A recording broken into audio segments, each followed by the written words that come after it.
We'll start just in 30 seconds. Good morning, Harish Bhai. Good morning, Sushant. Hey, Sapan, how are you?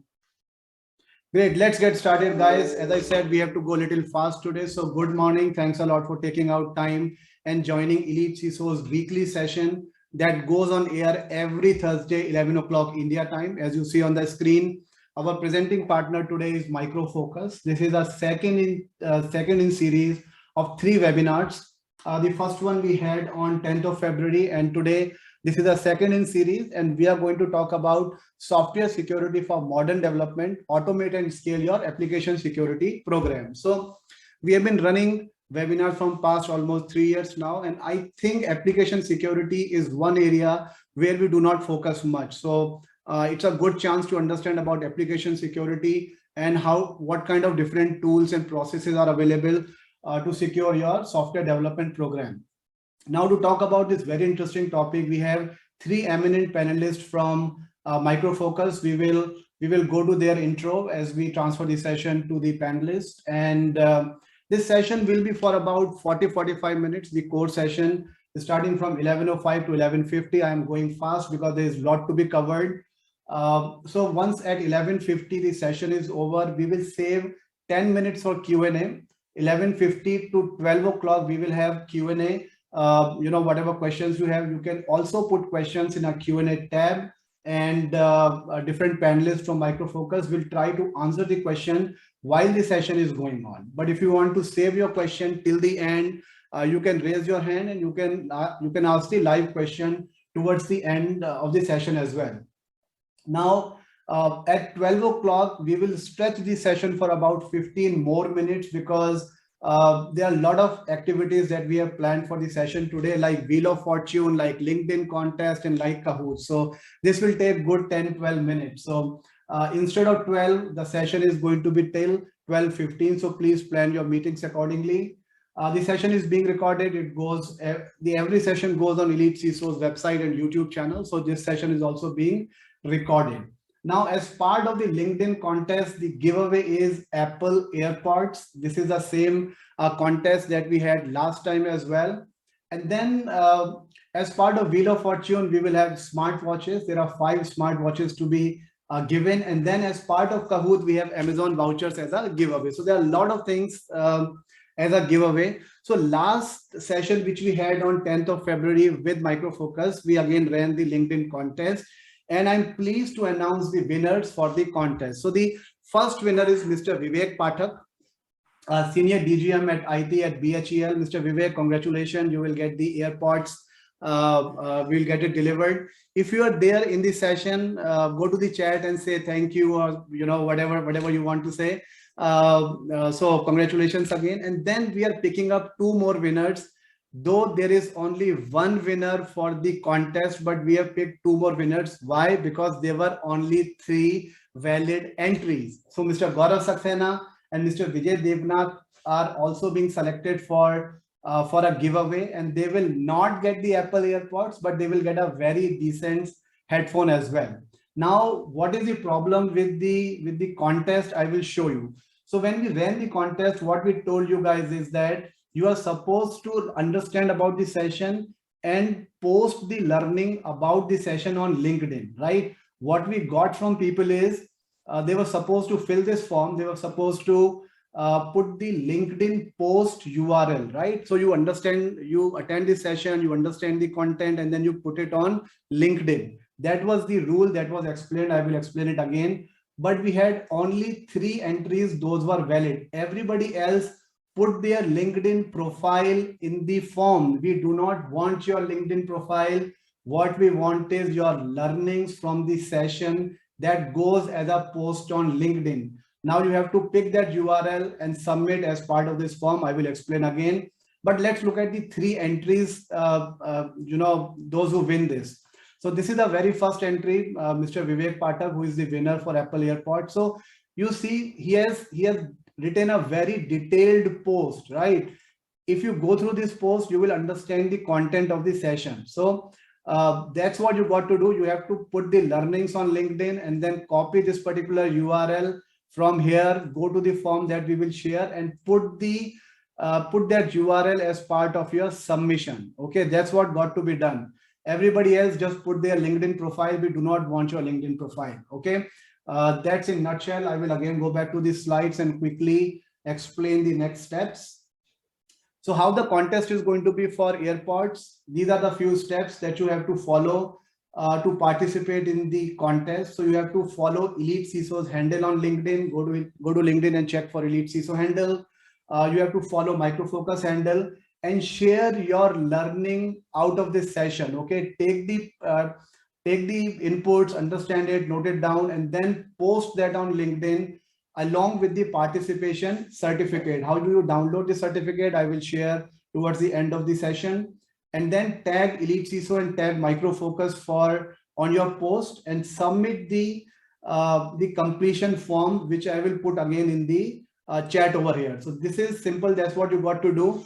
And we will review all the submissions. The submissions will be open till Sunday next week. Okay, till next Sunday, the contest is live. You can go back and review and then post about your learning.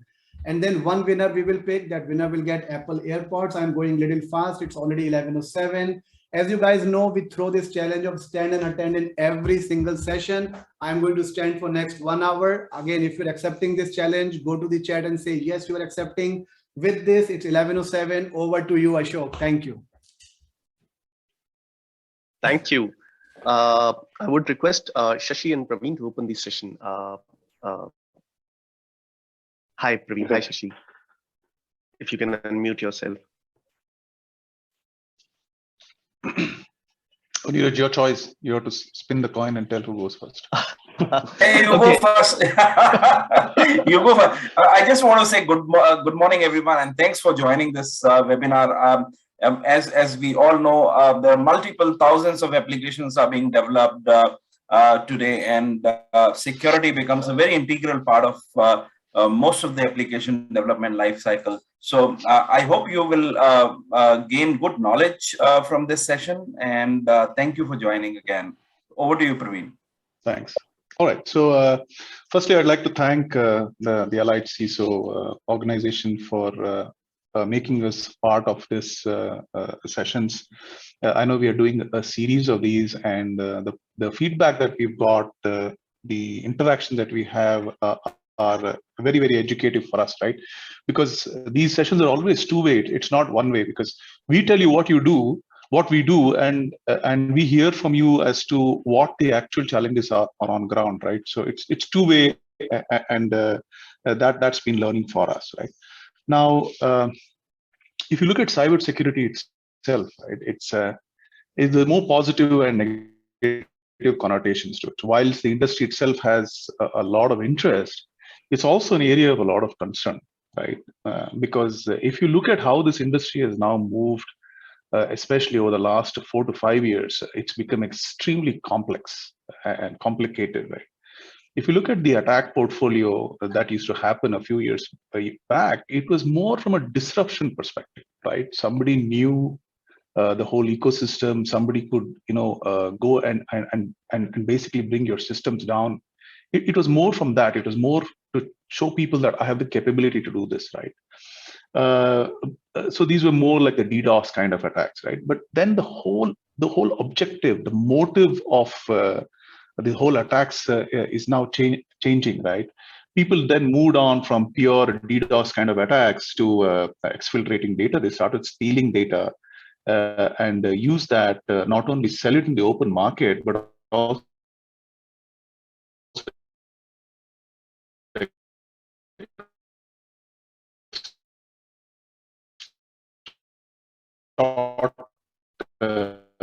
company itself from where they were, and you're monitoring that. You're extorting customers, asking for ransom and monetizing.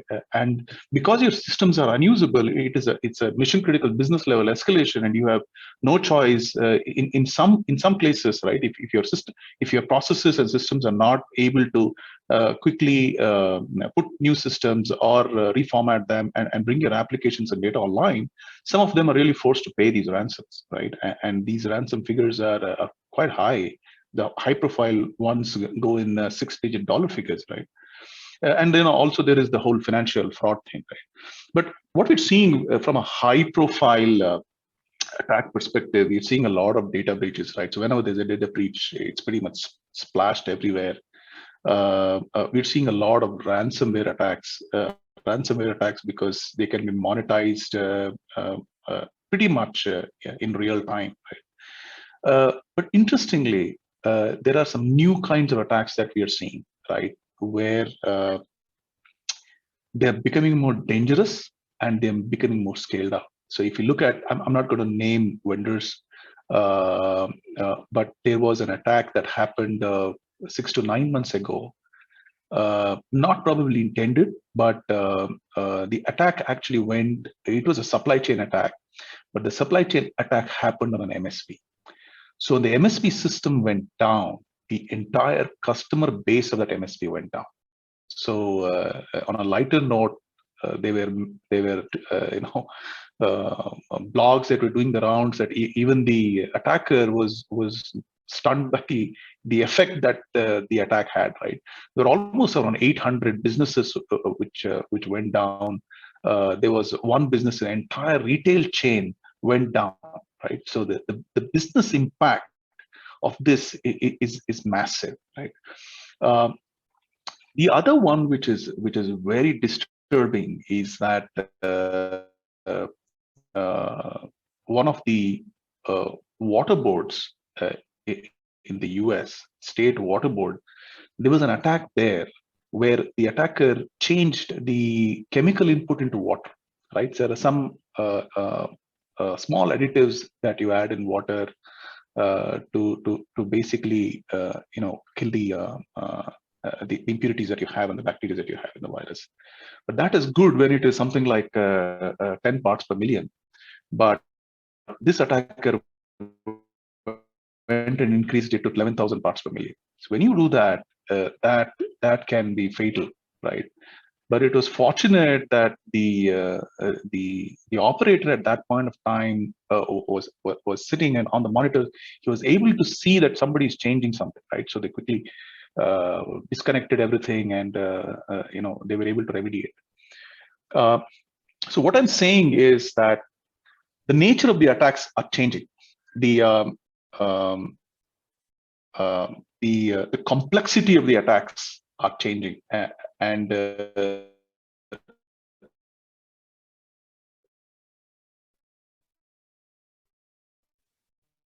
are new vendors. Hi, Praveen. There are We are much, losing you in between. Yeah. Can you hear me now?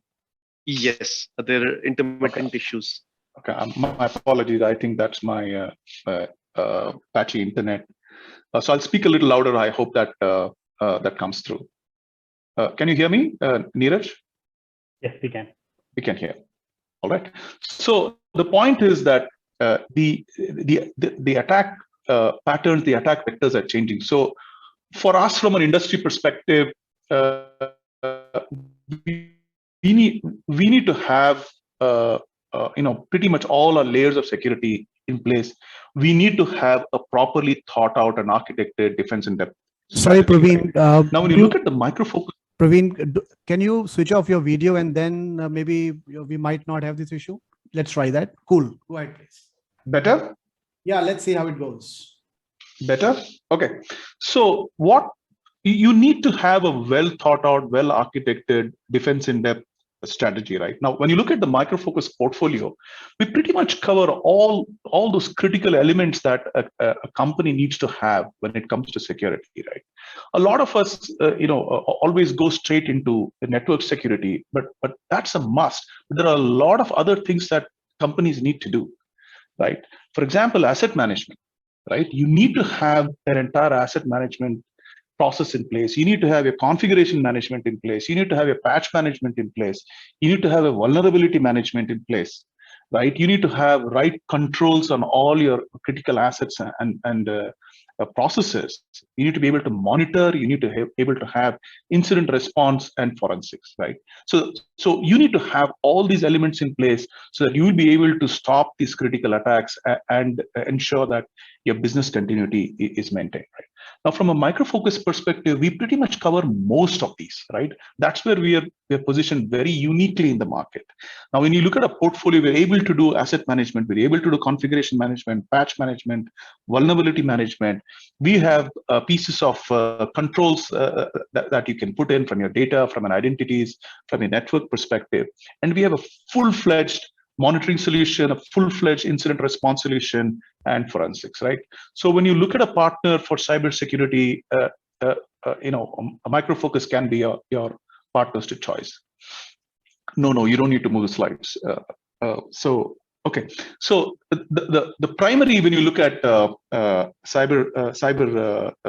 cybersecurity within Micro Focus, there are 4 key pillars or areas that we look at. One is security operations, where we look at a full-fledged log management, correlation. We look at SOAR, we look at UBA, we look at threat intel. All that comes integrated. We have a full-fledged identity and access management portfolio, where we look at identity management. We look at access management, which has multi-factor authentication, SSO, PAM, and identity governance.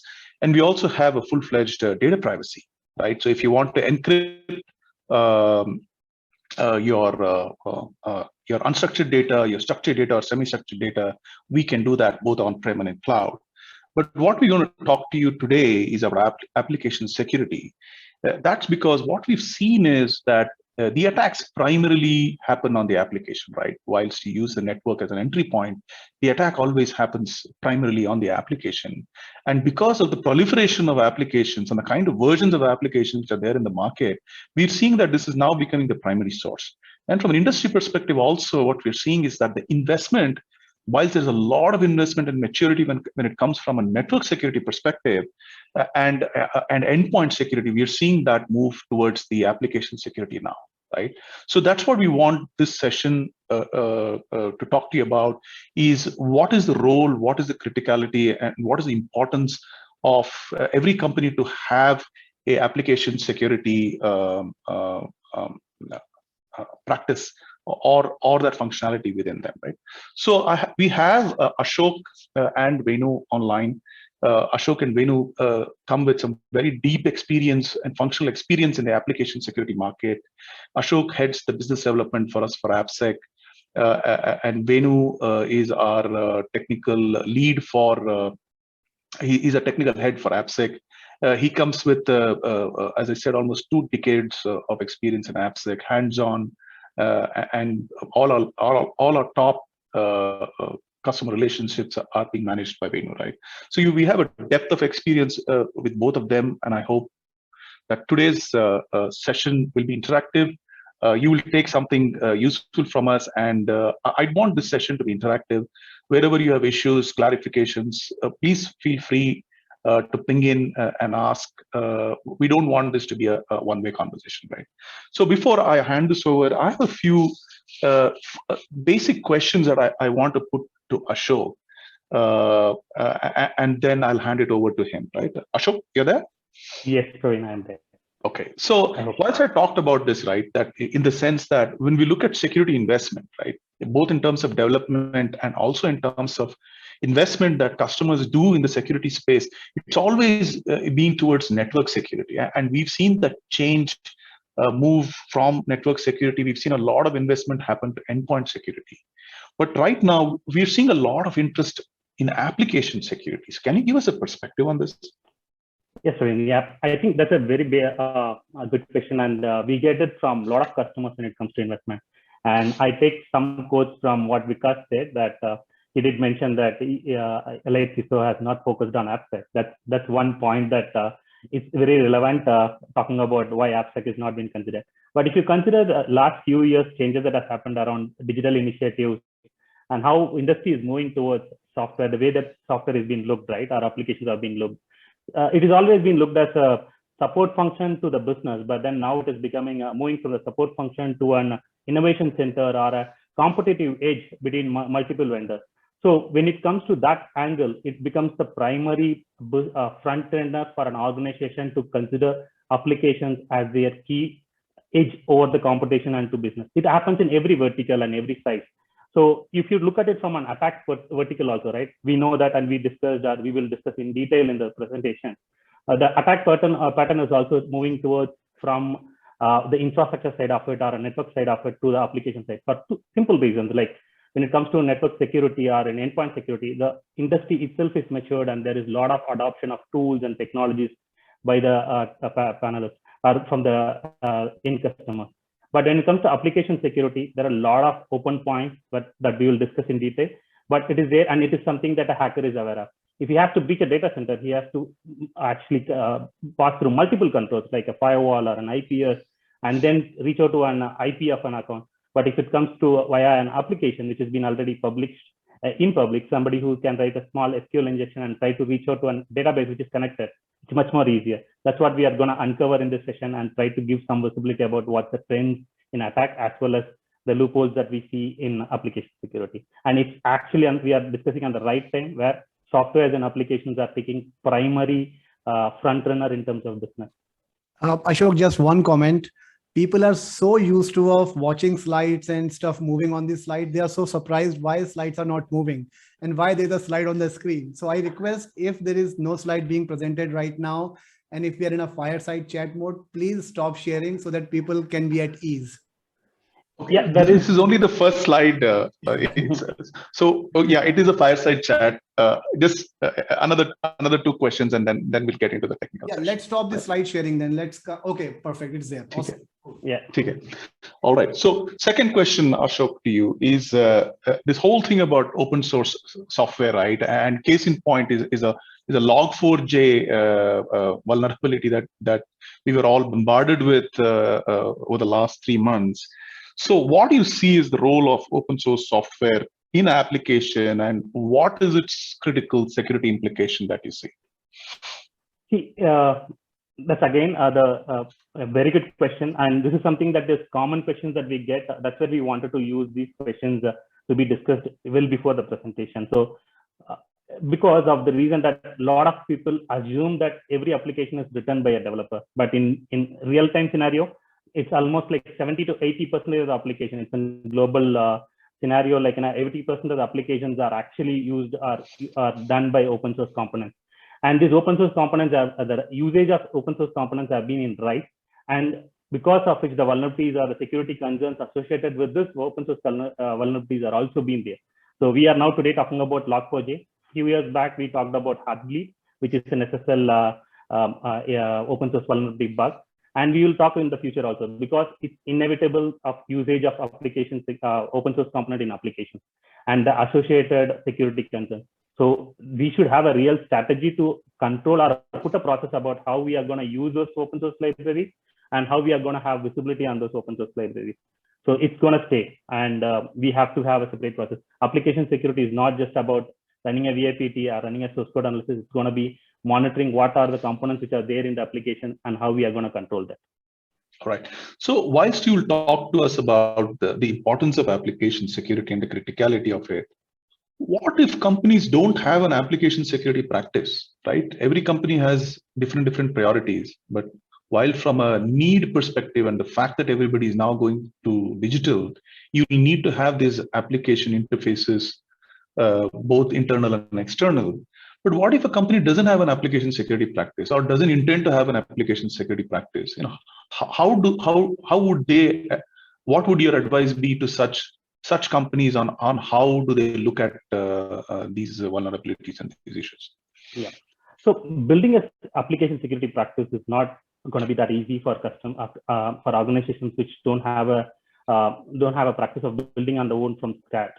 So for them, there can be an easy heavy lifting can be done by partners or managed services consulting partners, or like us from vendor perspective, we have an offering called managed FOD, Fortify on demand, which can be used as a managed application services practice. So we can do the heavy lifting for them to start with the program, and then they can train on the job, and then probably they can actually start doing it on their own. Because one of the major pain point is about on application security is having it's a very niche skill, and there is a scarcity of skills in the market. So the training those people and then retaining those people is one of the major pain points that we see. And at the same time, creating a practice and then retaining it over a period of time, there has to be a separate strategy. If not, then probably relying upon a third-party vendor like us or any third-party partner who's been certified or probably has got good skills will be a good strategy to start with.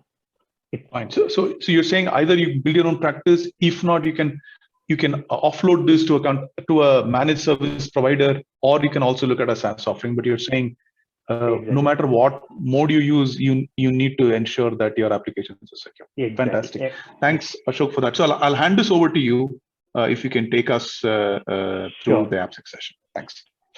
Thanks, Rohit.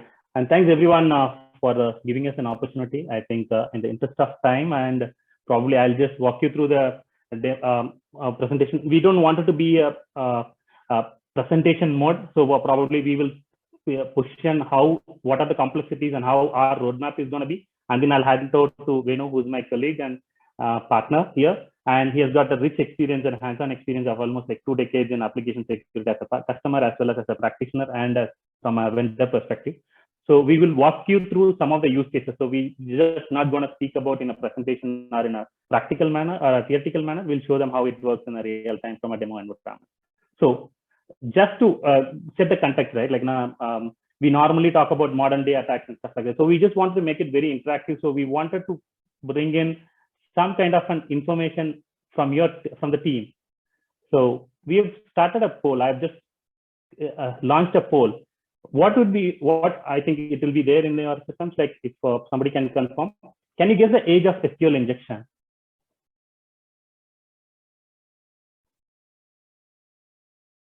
Because, okay, let it complete. I'll not disclose. It'll take another few seconds and then I'll close it if you're okay with it. Okay, I'm going to end it now. So the answer is it's more than 20 years. So the first published SQL injection information is 1998. So a disclaimer here, we are not going to talk about a modern day attack or a 0-day attack, which is taking your time. We are talking about a legacy problem, a problem which is there for 2 decades, and then we are here to solve a problem, a 2-decade-old problem, and with key backgrounds going to the grassroots, right? Like, what are things that have gone wrong? And I see the major conflict or a major issue when it comes to our differentiator between other cybersecurity solutions and application security, right? It is a conflict of KRAs. There are two major stakeholders who will contribute for AppSec. The first is majority of the team who is there in the call. So the security team, which is actually going to talk about security compliance and vulnerability related language. And then the second one is going to be the developer who is writing the code, and his primary perspective is to write functional code and to ship the code much more faster. We talked about, I did mention about priorities from a business side, right? The business is going to put pressure on developer to ship a code much more faster than he could. So he's less security aware. So application security is actually in between both these stakeholders, and they too talk different languages, and we have to bring in them to a common platform so they can exchange information related to vulnerability as well as the code, and then work together as a complete team. So some of the business drivers in AppSec. So, and I did mention about the digital era initiatives, right? Like, there is increase in the last few years. If you look at it, right, there is an increase in number of applications, and number of applications as well as the number of releases that are happening in applications, small changes, features, functionalities that are coming from business sides. An application which is going through one sprint in a month as now becoming everyday sprint because of microservices architecture. On the other side, the complexity of software development is also increased by the adoption of technology. The applications have to be cloud native. It has to have ML and AI functionality. It has to have microservice architecture. From architecture perspective, a lot of things have changed, and it has to be delivered at speed. And these are challenges that are posed at the development side of it. And as I mentioned about on the skill set issue, there is definitely a scarcity of trained skilled resources, and retaining them for managing this program is much more tougher. And from a third-party open source components perspective, it's in use, and it is going to be used by the developers because it's going to make their life easier in terms of developing an application and launching it much more faster. And the last one, which everyone in the audience will agree, that compliance are going to be the major drivers for application security, be it PCI or whatever compliance norms that you follow. It is one of the major drivers. So DevOps come as a success criteria for the developers. Like we talked about speed, agility, and stuff like that, right? So DevOps come as a survivor or a savior for the developers. So it can actually deploy codes much more faster, and it can actually commit codes faster. So, but at the same time, if something goes wrong, rolling back and fixing those vulnerabilities has to be much more it's tougher in DevOps environment. So it has to be that's the pros and cons that DevOps brings into the table. And the attack pattern is also changing. So we know that the maturity of the application security is pretty less, and the skill set issues, and there are changes that are happening at the application level. So the attacker is also moving from an infrastructure perspective to the application side, as we will talk in detail, or probably in a couple of slides I'll move on. So this is where I wanted to launch and take your input on the second poll. So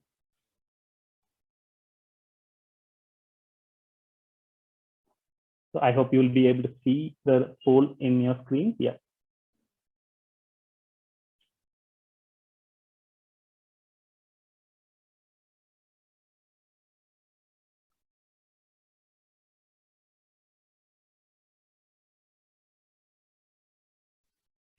Ashok, so once when you want to end poll, you can share the results as well. Yes, I clicked on share results. Yes. And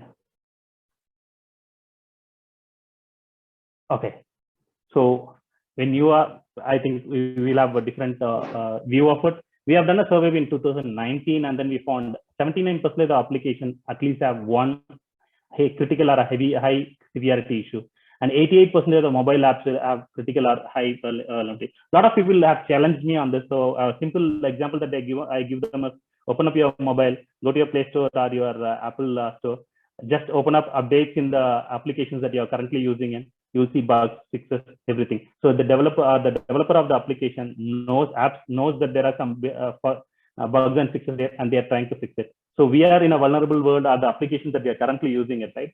Not even the biggest of software vendors have to run behind those bugs and fix those things. So every application has got some bugs or something which we have to fix it and have to do it as a process. More code, as we mentioned about increasing the number of applications and the number of complexities there is always an increase. So the Forrester report came out in 2020 which highlights that the most common external threat is on the application part of it. Sql injection, that's where I brought in the reference of Sql injection in my first poll. Sql injection, which is the 42%, web application is the 42% of the attack from an external attack is happening at the application layer. So this is very evident that the application that we are actually holding in our organization is vulnerable, and it can probably, some of them have gone through some phases where it has been breached or defaced, or probably somebody is not aware that there is some silent attack or silent action that is happening there. So it's time that we put security as part of the DevOps and make it as a DevSecOps. It's easier said than done. It has to have tighter integration, automation, and agility, which can help to take quick decisions and fix those vulnerabilities and fixes as and when it is found out. So how does Fortify as an organization, or a Micro Focus Fortify as a solution is going to help? We have made application security simpler. We have actually break down your SDLC, which we talked about it, right? The time and energy and money that you're going to spend once the application is into production is going to be in multi-folds.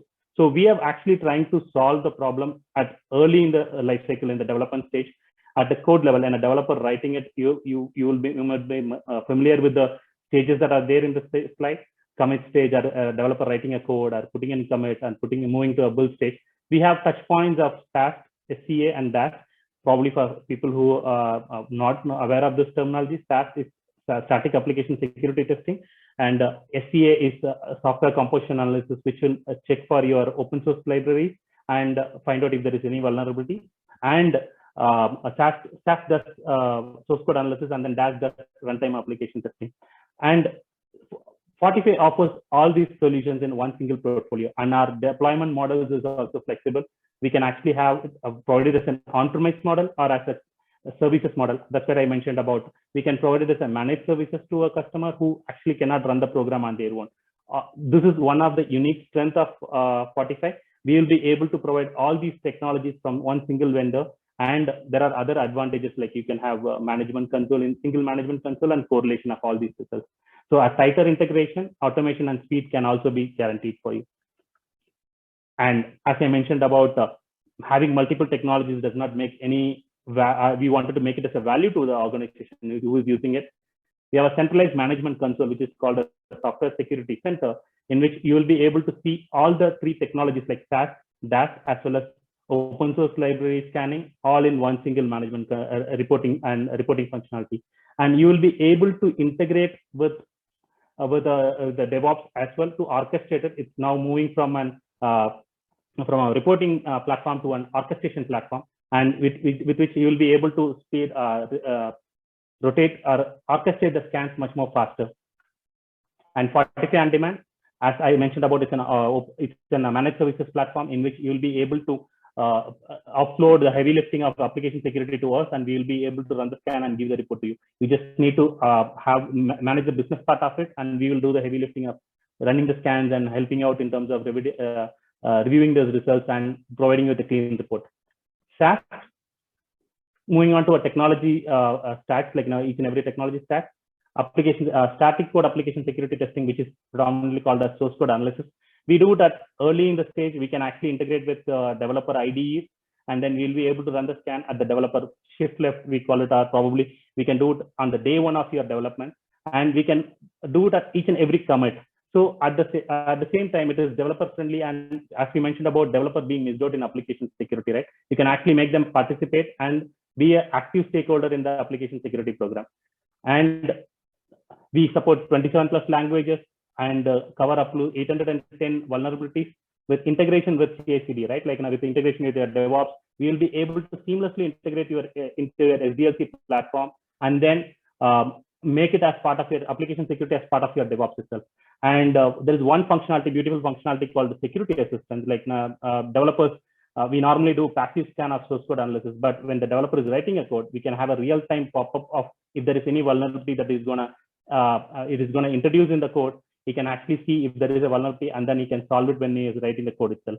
So this is going to solve at least 20% of the vulnerabilities that is being introduced into the code when it goes to production. While it is not actually a replacement of doing a scan, but it can actually help you to reduce the number of vulnerabilities that you have to focus on. And with Scan Central, which we'll talk, which Venu will cover in the later slides, we will be able to orchestrate and probably do an automation of your complete scanning of AST platform. And these are the languages we covered. The broadest of languages is covered by Fortify. We cover up to 27 languages plus 5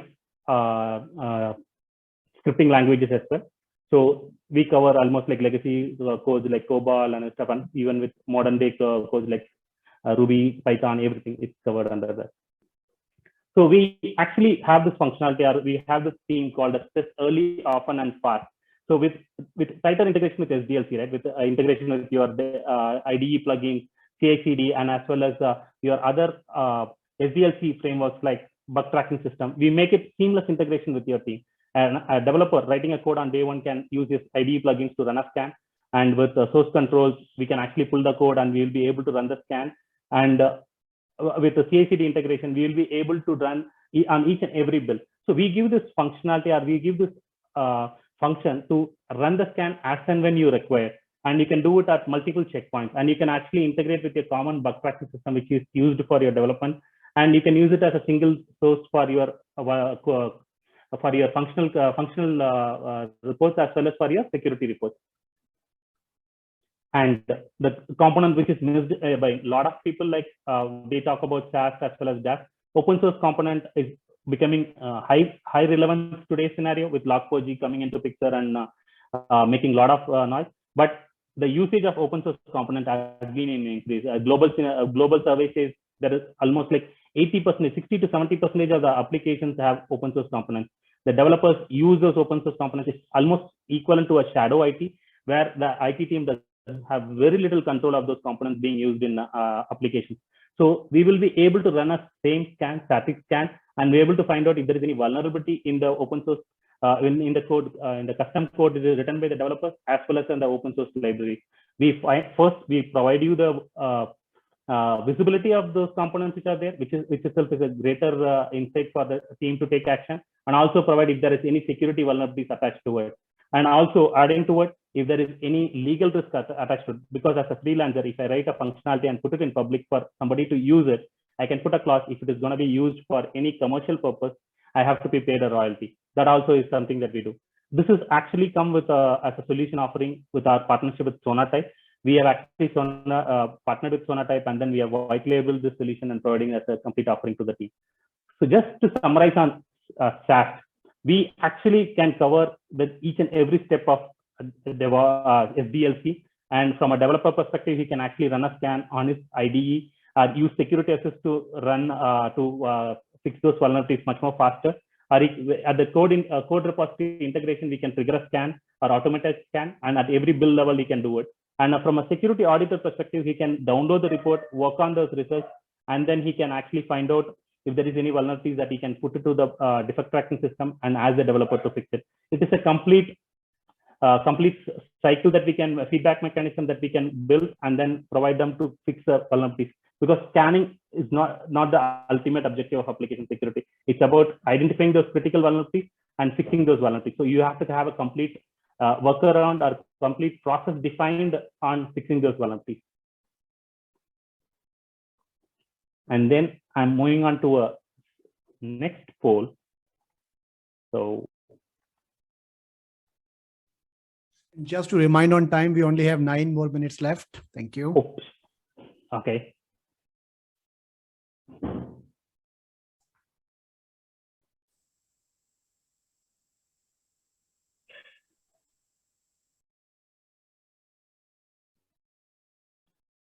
When it's going to clean, yeah.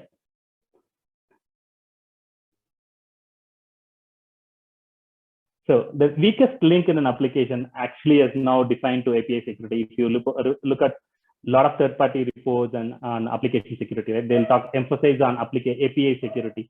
So that's where we bring in this DAST runtime application security testing, which will cover API security also, and you will be it helps you to run a scan against your runtime application and then find out if there is vulnerability. It is predominantly used as an compliance tools where you have to run a scan against queries like PCI compliant scanning and stuff like that. You'll be able to do it, and then you can integrate with your SDLC CI/CD pipeline also to do quick scans of all those applications. And I'll just know.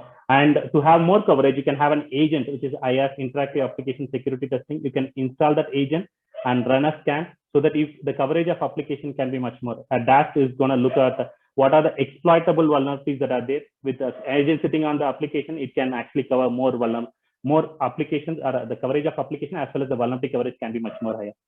So with the beauty of about coming from same vendor is like we will be able to integrate or correlate, have single reporting as well as correlate the results.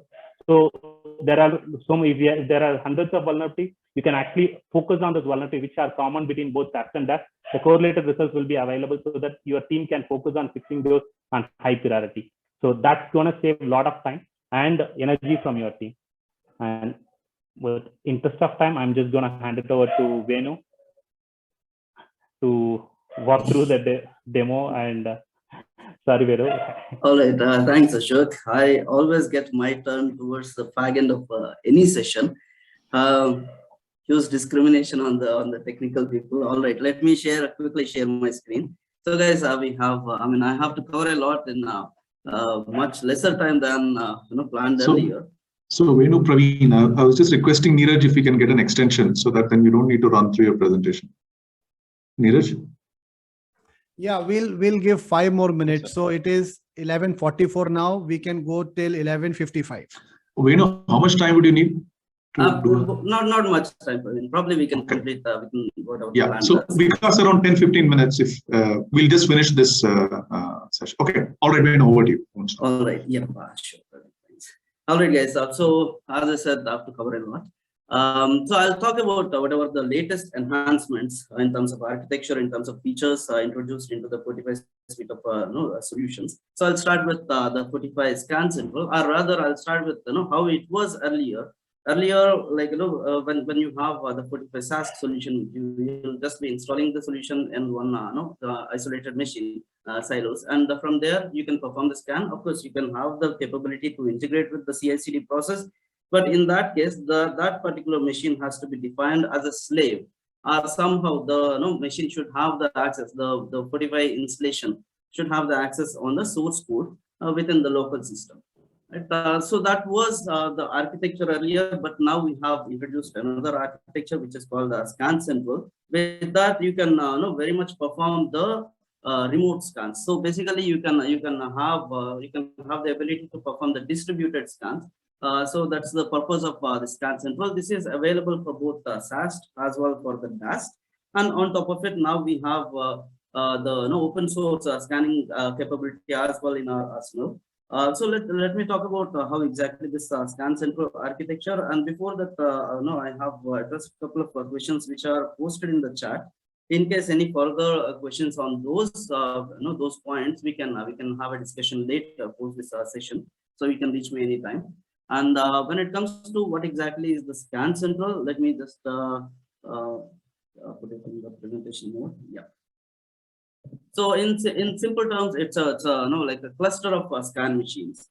So you can say that it's a form of either the SaaS machines or DAS machines, and you can basically initiate a scan. That would be would be part of your CI/CD process, or just by initiating the scan, running the scan command at the command prompt, or through the IDE plugin, whichever the source of that request. So basically, that request will first be handled by a central component, which is called the scan central controller, and post which the controller will hand over that request to the actual scan machine.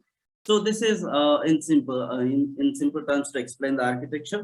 And earlier, like before the scan central is introduced into Fortify, this is how the process of scanning the source code was happening. Let's say there are 3 different phases in the scan process: clean, translate, and scan.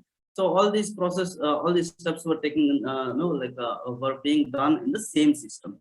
And now with the introduction of the scan central, so basically, you can perform a couple of the stages in one of your local machines and hand over the scan phase to the remote system. If not, you can completely perform all three phases of this Fortify scan in the remote system itself. So that is much advantageous to you when it comes to performing the scans. Basically, you just initiate a request, and then the scan will be complete, and post which you can see the results in the central console of the Fortify, which is called the Fortify SSE. So this is how the architecture now is. So let me just show you, in demo, because that I don't want to spend more time on the static slides, rather, show you the demo. Before that, I just want to go one more slide. Let me just show you that, the architecture piece.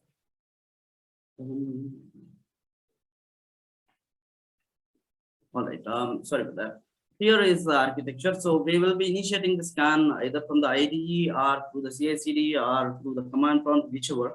That request will be landing in the SSE, and from there the request will be handed over to the controller by the SSE, and the controller then identifies which particular scan machine is available to take this scan request, and then perform the scan, and post which results will be posted into the SSE again.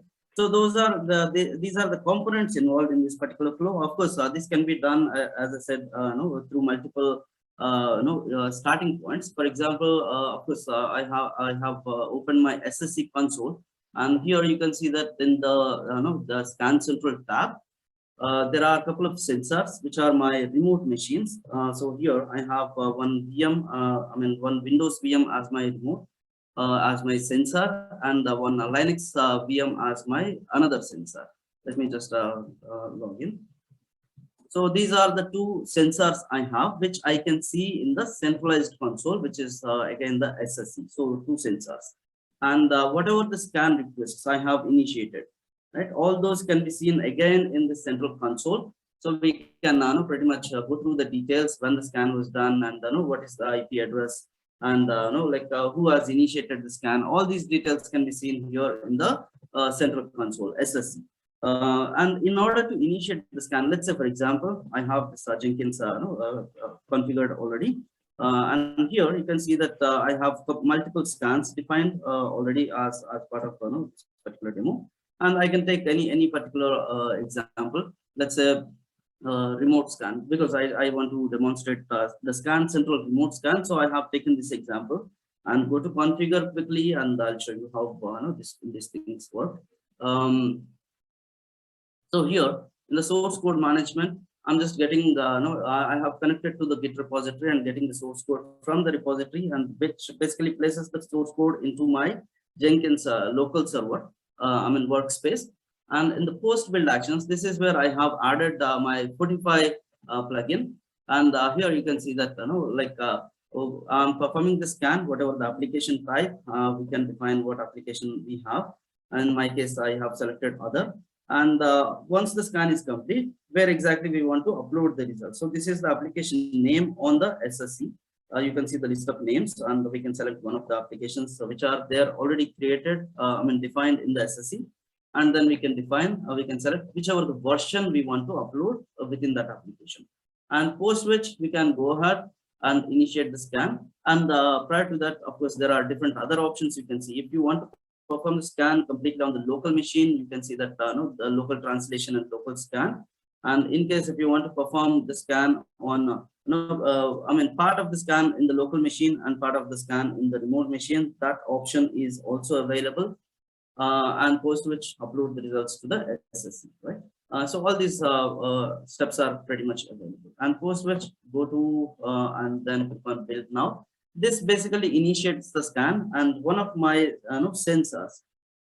So if you while this is happening, I'll just open one of the previously done log, and here this is the previously completed log console output. So here you can see that let me just this a bit. You can see that basically retrieving the controller URL and verifying this is the controller that the scan request is given to, and this particular scan is performed by one of my sensors. And if I go back to my currently running scan, let me just open the same. So these are the steps that are being performed, and this particular scan, if I open my sensor, so this not the Windows sensor. Let me see. So the request hasn't come here to the sensor yet. Let me go ahead and refresh my SSC to see whether this scan request has initiated or not. So let me refresh. This would take a couple of seconds. And anyways, so while this is happening, so here we can see that from the Jenkins and this is success. And now if we look at the sensor again, all right, so now my Linux sensor has got accepted this particular request. You can see that run the translation phase, all these different phases of the scan are progressing, right? So this way we can pretty much achieve the distributed scan with Fortify, and not just limited to that. I'll come to give more details later if we have time. And not just limited to that, I have opened my GitHub repository, and this is the same case even with the GitLab. And I have a couple of repositories in here. I'm taking this 8-ball scan central for the demonstration now. So here I just want to show you that we can initiate the scan just by any event, like push or pull request event. The scan can be initiated with the Fortify scan central. For example, this is the YAML file I have opened. Fortify scan central YAML that definition file, and I'll just, if you look at the actions, the last action performed was around 3 hours ago today. And let me just go to the code and go to edit the YAML again. I'll just add delete a couple of lines. I have added a couple of blank lines into the YAML definition, and then commit changes and go to actions. And here you can see that now the scan is initiated, basically action is performed. And if we go into what exactly this action is, this is about the Fortify SAST scan action that is already defined, and now it is starting the job. And post which, again, the scan, this particular scan request would be accepted by one of the sensors and scan can be initiated. And of course, I'll revisit this again. And not just limited to this, not just limited towards the back end of the development process. Rather, you can have pretty much control while the developers are writing the code. And for example, here I have opened my Eclipse. I mean, this is the STS Spring Boots Eclipse flavor, and I have installed the Fortify here. And as a developer, just select the project from the workspace and go to Fortify and click on Analyze Project or Advanced Analysis. These were the steps that were being available earlier, and now we have introduced another feature here, which is Analyze Project with Scan Central. So what happens here? Again, earlier case, when the developer clicks on Analyze Project, then pretty much he has to wait till the scan process completes. Pretty much could not be able to do any other activity in the IDE. But now with this Scan Central option, Analyze Project with the Scan Central, basically the scan will be handed over to some other remote machine sensor. So that's where the scan happens, and the developer can continue with his own day-to-day activity.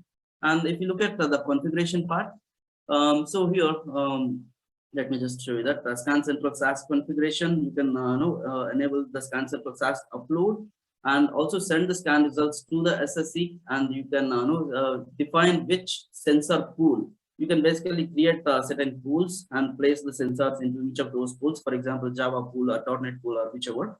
And if you want the scan to be performed on a specific sensor in a pool, you can very well select that.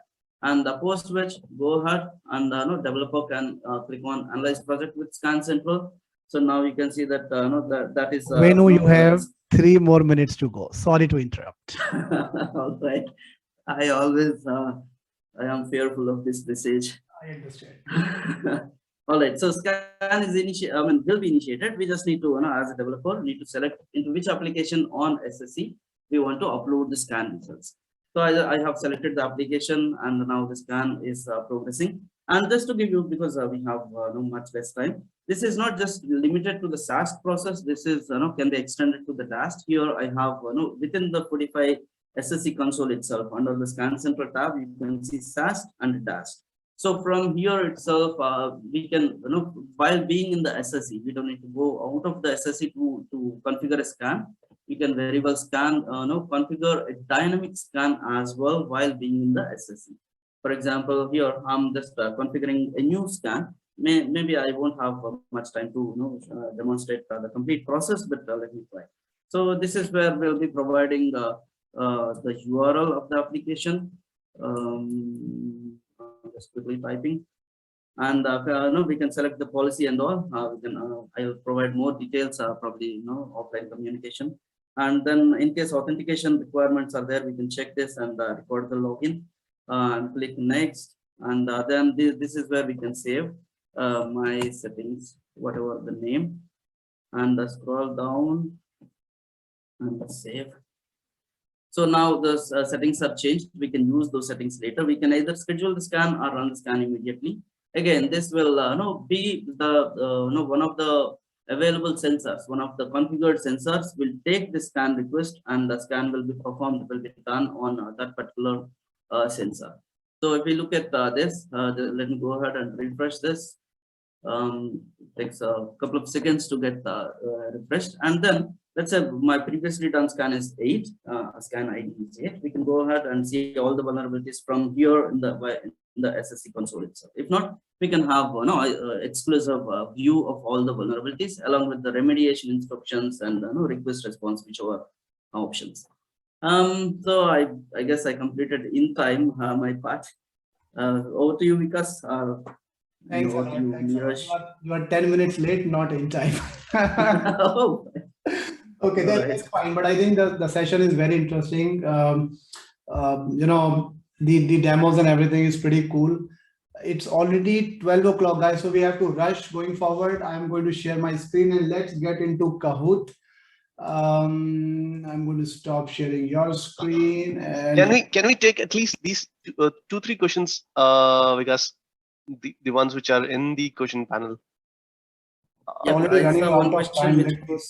Yeah, there is only one question. Please. Thank you so much, Vikas. Yeah, Harish has raised hand. Harish bhai, go ahead, ask your question. And there was one more person. I think Varinder has raised hand, but yeah, kind of lowered down now. So Harish, go ahead, please ask your question. Harish bhai, your question. Can he unmute himself? I don't think you'll have to give him permission, or let me see if I can give allowed to talk. Yeah, Harish bhai, go ahead now. Yeah, can you hear me now? Yeah, loud and clear. Okay. First of all, I'm very thankful Praveen, Ashok, and Venu for very great, insightful session.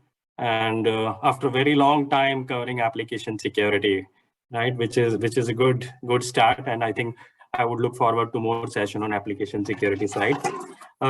Basically, from our organization standpoint, as part of our TVM program, for reporting purpose, we are using centralized console, which is Jira. And we primarily use a lot of time Rapid7 VM inside. So basically, that is having capability to integrate with Jira for reporting purpose. But I understand you have your SSC portal, which is having a centralized console for reporting purpose.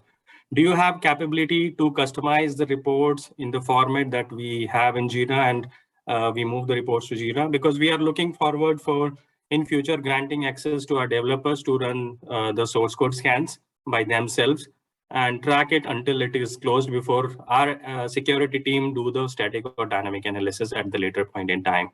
So as of now, we are not doing source code analysis, but we are trying to add that and giving the responsibility to the developers. So would like to hear from you on this. Yes, we very much support Jira as well, Jira Cloud, and it's a both-way communication from this particular solution to the SSC. I'll provide more details for post this session. Is that okay? All right, you can get back to me one-on-one on this. Thank you. Sure, Harish, we will be in touch with you. Sorry Sure. for this urgent thing. Sure. Great, sounds good. Great question, Harish bhai. Okay, guys, let's get into Kahoot now. Very interesting quiz coming up next. So go to kahoot.it and be ready to put the pin in. We have 251 participants right now.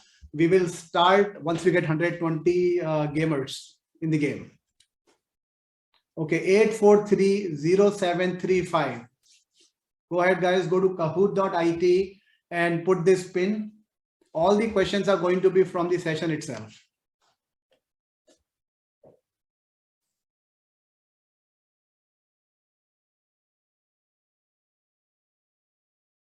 Wait, 20, 21, 23.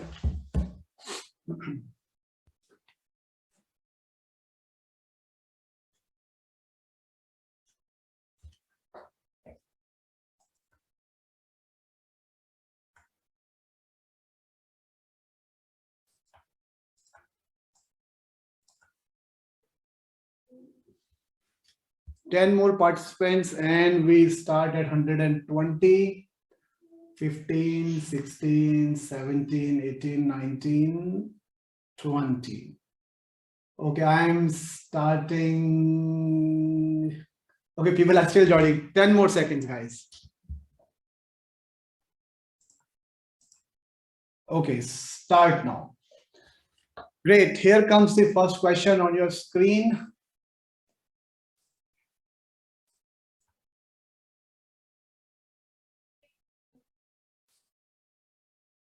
Okay, how old is Fortify offering? 5 years, 10 years, 20 years, and 15 years.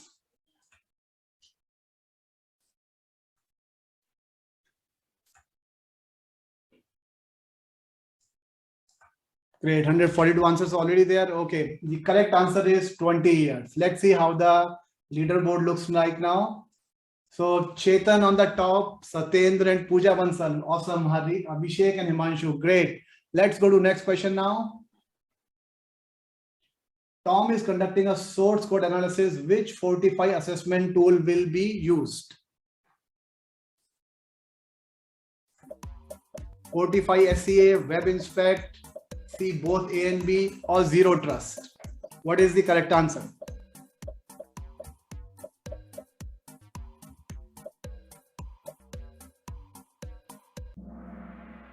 Great. Fortify SCA is the right answer. Let's see if the leaderboard changes. Yeah, so Chetan and Pooja coming up, 18-21 points on the second position, and then we have Sanjay on third. Chetan remains on the first position. Third question on your screen now. How many languages does Fortify SCA supports? 18, 27, 32, or 14?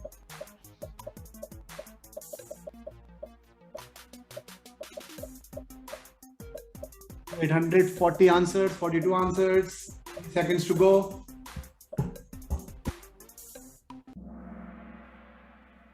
Great, 27 is the right answer and most of the people have got it right. Let's see if the leaderboard changes. Pooja on the top, Sanjay, Abhishek, Bansal on third now.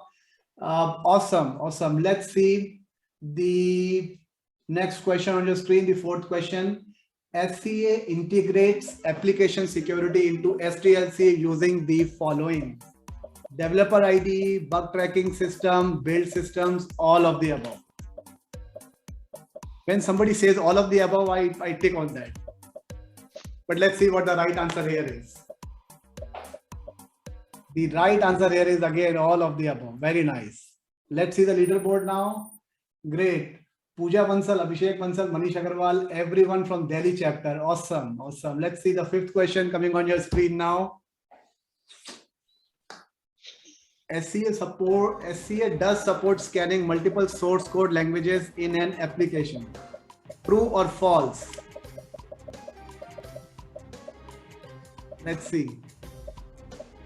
6 seconds to go. This is a pretty easy one, I believe. Okay. So people still say false. Okay. Let's see. Leaderboard does not change. Leaderboard does not change. All three from Delhi chapter. And we can use your Amazon vouchers for party, right? We can go to Greenhouse, beer pub again. Which Fortify tool you will use for mobile application testing? Fortify SCA, Web Inspect, both ANC or Forti Mobile Scan. Wow, you have a tool or a product called Forti Mobile Scan as well? I don't think so. Let's see, it's a tricky one. Yeah, you see, if you see a word mobile, you're going to answer mobile. They have no product called Forti Mobile Scan. The correct answer is Fortify SCA and Web Inspect. You can use these tools.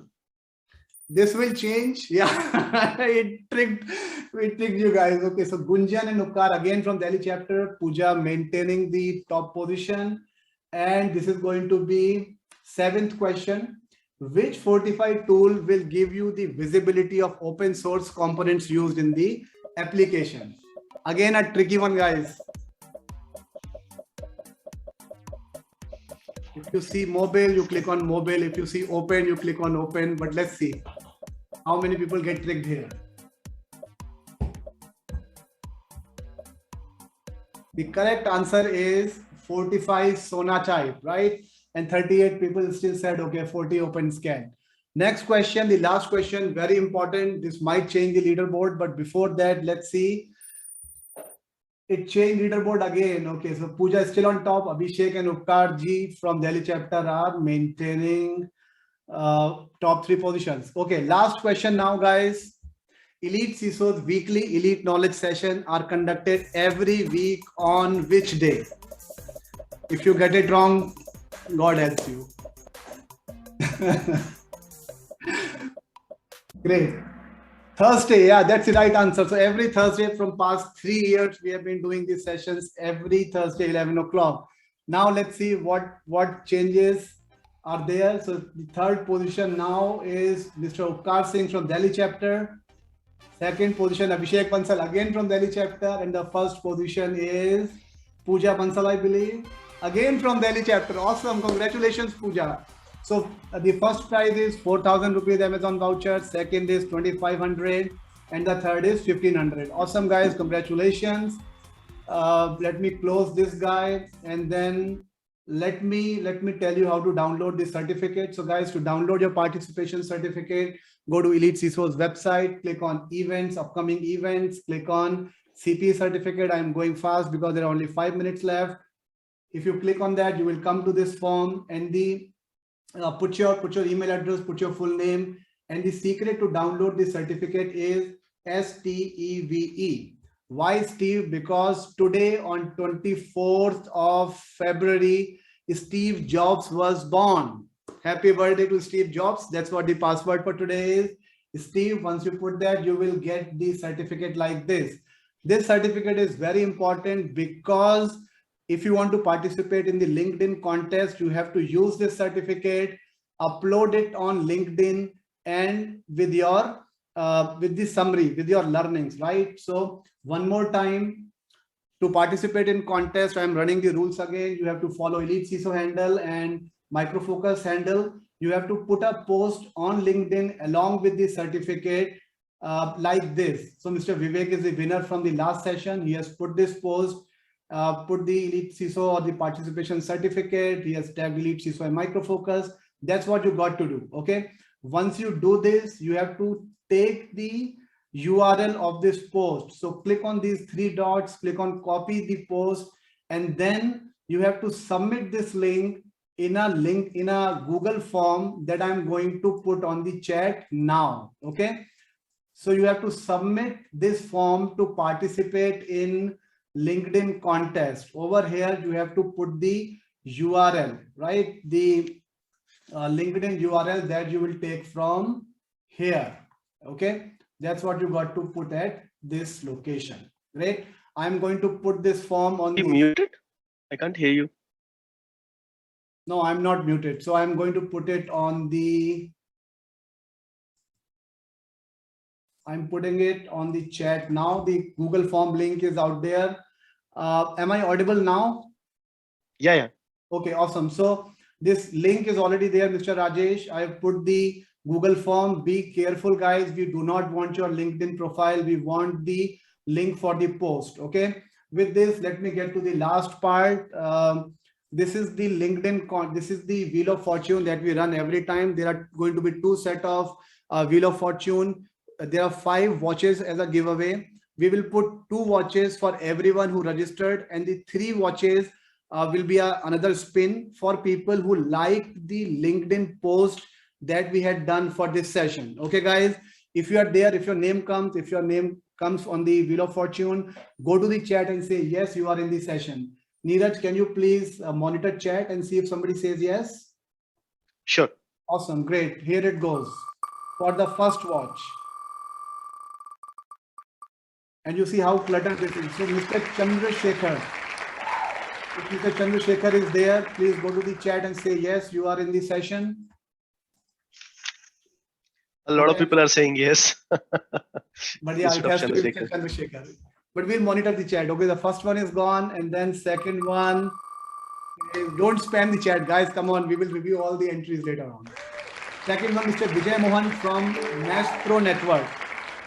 If Mr. Vijay Mohan is there, go to the chat and say yes. You guys see there are about 400 entries over here. Now I'm going to remove all these entries and I'm going to paste people, only the folks who like the LinkedIn post for this session. So this is about 89 people. You see the difference, how easy it is now to win. So there are 3 watches as giveaway for this one. I'm spinning for the first one now.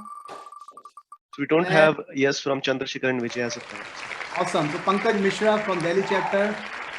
Pankaj, if you are there, go to the chat and say yes. This is the 4th one now. And for the 4th one, we have Mr. Narendra Maurya.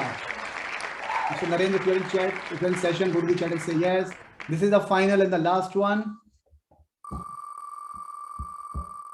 And the winner for this one is Ganpati Sharma, again from Delhi chapter.